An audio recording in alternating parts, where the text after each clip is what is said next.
That's what I found in practice too. You'd go in a pretty big pocket, and you'd see two beds in the entire pocket, and then there'd be three on one bed and three or four on another bed. It's weird how they're using one little zone like that, but I mean, you find one of those beds, you could definitely catch 20 pounds off one bed here.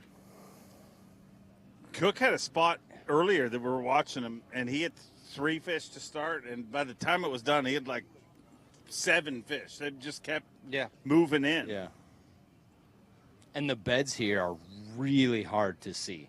Why? I don't know if it has to do with the bottom content and just that the bottom is hard enough they don't have to fan out a big area and really make it show up.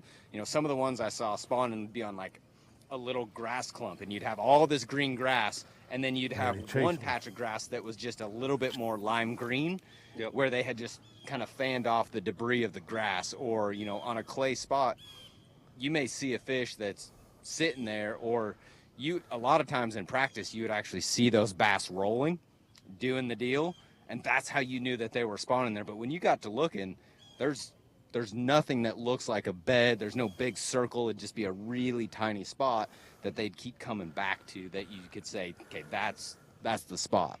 And the inconsistency of what they're spawning on. Yeah. Like one will be on a stump, the next one will be on rocks, the next one will be on the grass. It was really hard for you to just kind of lock in on this is what they're using, because every single bed would be on something a little bit different. So it was hard to really go fast. You kind of had to go slow and kind of look over everything in an area. Yeah. And when they're rolling like that, I mean, they're easier to see like that, but that's a tough bass to catch generally. They're nearly impossible, and it becomes a time game. And I think that's one thing I've learned over my career is, like, if they're rolling like that and you have time in the day and they're big enough, you'll watch the progression of that happen. And sometimes you'll actually watch, where they end up dumping the eggs, and then you can catch them immediately after. But when they're in that mode, like every once in a while, if you throw like a big swim bait or something in there, you'll be able to get the female aggressive enough. But that is the hardest time. But the thing that got a lot of people here is that normally that would be happening. You see that the day before, you're like, okay, I'm coming back the next day. They're going to be locked on. The female usually stick around. I watched it time and time again where you would show up the next day, that female would be off the bed and she would be gone. And then the next day, the male would be off the bed and he'd be garden fried. Goofy. And it was just happening so fast. And I don't know if that's a characteristic of a herring lake happening. But like Kyle was telling me, he fished here last year, and he said the fish stayed a lot better than what they are. That was actually first week of May whenever I was here last year. Wow. So it was later in the spawn, and they were a lot more predictable then than they were now. But I've never seen the spawn progress this fast in just a matter of like 24 hours. Yeah. There'll be fresh ones up, and then he's garden fry 24 or 36 hours later. Like, it's unbelievable. Yeah. You'd think it'd be the opposite. Yeah, for sure. Yeah. Just I've never been to a lake, like he said, that it progresses that fast. Cast, Like, I didn't think it was pair, going to bite. you'll see a pair cruising the day before. Charged it 7, 8 times. Let I Randy thought I was talk. going to have to throw a jerk bait in there, which would have been hard, because it was running up to the sink load and nipping at it. See if there's another one under this walkway. Yeah, you would see those fish. You'd see a pair cruising the day before. You'd come back the next day. They would be spawning within 10 to 15 feet of that. The next day, the female's going to be gone, and the day after that, the male's going to be garden fry. Yeah. Like, Super fast. yeah. See that clean enough water makes a big difference too when you can see and know that's the fish there. Otherwise, I'd throw and never know he's there and just look back in and keep on going. I've had to cast that many times to catch it. That's the one I just caught a while ago. He went back over there and jumped again. He tore a little bit of his gill. I can kind of. Obviously got two different approaches that really are standing out. The bank feeders, whether they're fishing for bedding fish, fry garters, cruisers, and you got the anglers that are offshore and specifically keying in on spots. Yeah, and you have a mixture of everything happening right now. You've got largemouth spawning, you've got spots spawning, you've got fry garters, you've got fish pulling up, and you've got fish moving out on the herring spawn. So there's a lot of different things happening. And anytime you get on these highland reservoirs like this, where you've got clear water and you've got these docks where the fish will, sometimes they spawn in and around the docks. Seemed like here they want to spawn away from the docks, but they use the docks pre-spawn, post-spawn, and they'll actually use that as a cover to guard their fry. Seemed like the largemouth would use, the shallow dock cover and stuff more to guard their fry, where the spotted bass are typically spawning a little bit deeper, just out of sight, and that's also where they would guard their fry a lot. Like if I saw a ball of fry around a stump in 7 or 8 foot of water, and there was a fish around it, odds are when I caught it, it was going to be a spotted bass. Did you kind of see the same thing? I did, but the first day of practice, I caught like a 3.5 pound fry garter out of brush and 14 foot on the main lake. It was a largemouth. Wow. That blew my mind because I just knew it was going to be a spot. Yeah. But for the most part though, as a standard, definitely when you get deeper than 4 foot, you start transitioning mostly into spotted bass here. Seems like. Yeah. Where do the spotted bass tap out weight wise, do you think? For consistently, it's going to be really, really hard for you to catch 5 that are over 3.5 pounds here. Really, really difficult. I know there's probably some 5-pounders in here, but mostly that 4-pound range is a really, really big one for here. And, 5 over 3 pounds is about the best you're going to do here. Well, you guys are pretty good at this, and when we find somebody good at it, we don't want to let you go. So hang with us, and you guys hang with us as well, because we'll be back shortly from the shores of Lake Hartwell, the site of the 4th stop of the 2025 Progressive Bassmaster Elite Series, the Whataburger Bassmaster Elite at Lake Hartwell in beautiful Anderson, South Carolina.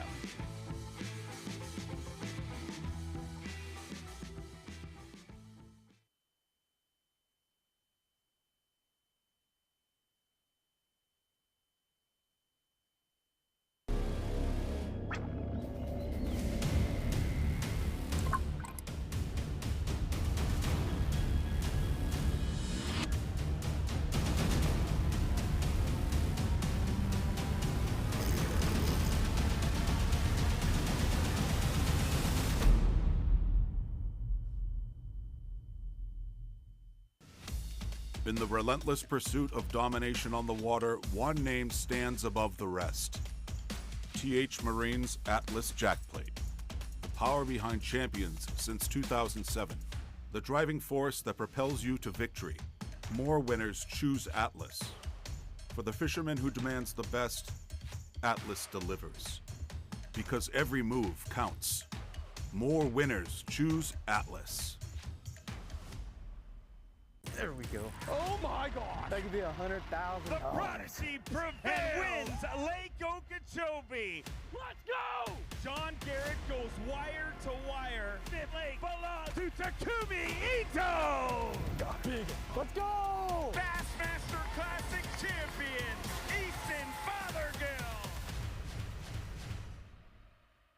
Eastleigh Fish dominate.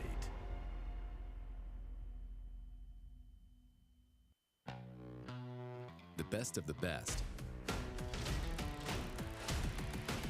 just got better.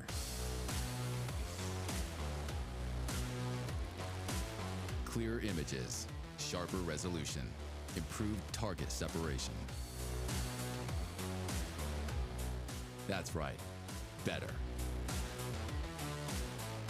LiveScope Plus. Only from Garmin. Have you considered purchasing new electronics for your rig? The type of mounts you choose to protect your investment should be part of the decision-making process. No matter if you prefer 1, 2, or 3 graph mounts up front, Beatdown Outdoors has a solution for you. Adjustable, versatile, rigid, and made in the USA. What's your ultimate electronics setup? Check out the full selection of Beatdown Outdoors products, and remember, you can't beat a beatdown.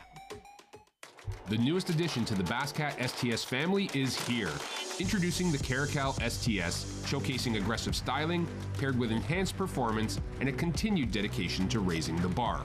Measuring in at 20 feet 2 inches with an ultra-wide 96-inch beam and rated for a 250 to 300 horsepower engine, the Caracal STS boasts agility and speed and is finished with premium features to satisfy any angler.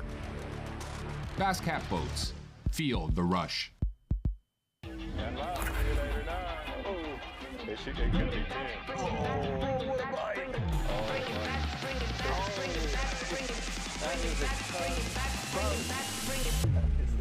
That is a tugboat. That's a giant. That's a big tugboat. Definitely got to deal with the next one.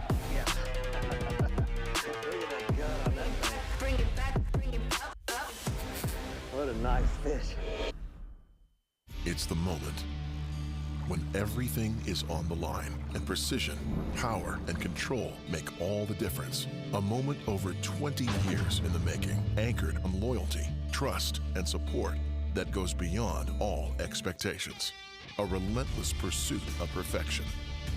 All born from a revolutionary idea to help you rule the water.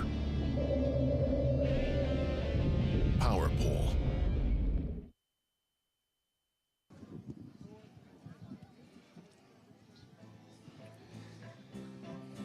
Welcome in. It is semifinal Saturday. Hope you're having a wonderful day. If you're in this part of the world, you definitely are, because the weather is spectacular here in sunny Henderson, South Carolina, and that's where we've been hanging out all week long, and we'll be here until tomorrow afternoon where we crown our 4th champion of the season, but 2 of our previous champions this year standing beside me, joined by Stone Cold Kyle Welcher and Brandon Polinick, and fortunately, this is the tale of tournament fishing. I mean, sometimes you're out there and we're talking about you, and other times you're standing here talking about these guys. But hey, the good news is at least I mean, things have been going good for both of you guys. Yeah, I mean, you can't ever complain about winning. When you're as competitive as we are, you just also don't like to lose. Doesn't matter. If you've won, you want to win all of them.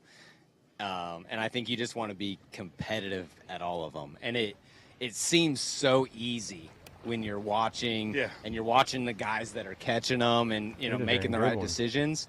And this week especially, there's such a small line between the right decision and the wrong decision. You know, and some of it's just could be, you know, partially the luck of the fish that you found in practice versus the ones another guy found, and whether or not they stayed, didn't stay. You know, or like you pull up on the right point at the right time and the fish are there and they're loaded up and ready to go, and then those fish might not be there the next day. Like, they're not reliable enough to say, even, you know, the herring spawning fish that, oh, I caught 15 pounds there this morning, I'll go back and catch 15 tomorrow. Yeah, because a lot of these points have a school of fish on them. And you could literally pull up and catch the 3 smallest fish in the school, or you could pull up and catch the 3 biggest fish in the school. And you're a hero one way, and then you're scrambling the other way. You know, and that's just kind of how these places are. When there's so many spots in largemouth mixed together, you need those couple big largemouth bites. Watching Patrick Walters on the water live right now. That is a giant for here. If that's there's a couple of them. Golly. That grass is just green. I know the point. Yeah, in a minute, I'm just going to fish up here. Very well. I think I was probably the 12th one there on day one. Does that make it worse when you watch a guy, you know, on live, like, for whatever reason, you caught the 3 small ones on it. Yeah. He catches the 3 big ones. Like, is that hard, or are you just like, oh, it's just part of it? You know, it's kind of. I decided not to start fishing like that. I decided to start, you know, kind of out chasing bedfish. So I kind of knew by the time I got down there and started rotating on those places, I was not going to be fishing for fresh fish. And it was obvious whenever I got down there and tried to do it that it was going to be really hard to trick those big largemouth because they'd been seeing baits, you know, all morning long. But so this was a point that you were actually targeting largemouth on more than spotted bass. This was a point that had a mix of them, but it had a lot of big largemouth on this one point. For whatever reason, had a lot of big largemouth, and it's a secondary point in a creek, but it's still pretty far out from where you would think most of the largemouth habitat is. But it kind of splits 2 big creek arms, and It's a very obvious place on the map. There's it was no surprise there was a lot of fish there. Which most of the best ones here seem to be the very Right. obvious Right. ones, and there's no rhyme or reason to where like a mixture of largemouth and spots are going to show up. Right. Any one of them that you pull up on could be good like that. Well, you guys can't say anything because both of you guys with your victories this year, you kind of zigged when everybody else zagged. Yeah. But Bass, dang. we'll talk about that in a second, and we'll get an update from Patrick Walters right now. Which points over there? We're just going to jump right over there real quick. Not far.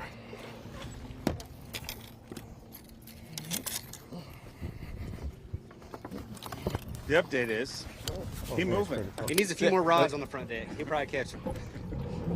One of the tricky things here too is that a lot of these fish will follow your bait. They will follow it all the way to the bottom. You'll have 3 or 4 race to the bottom, and then they'll just slowly come back up. And so I don't know, what the rhyme or reason of that is, if it's bait selection, but like Luke Palmer's been offshore, I believe, the entire tournament, Yeah. Spending his time out off the bank, and he's been able to make it work.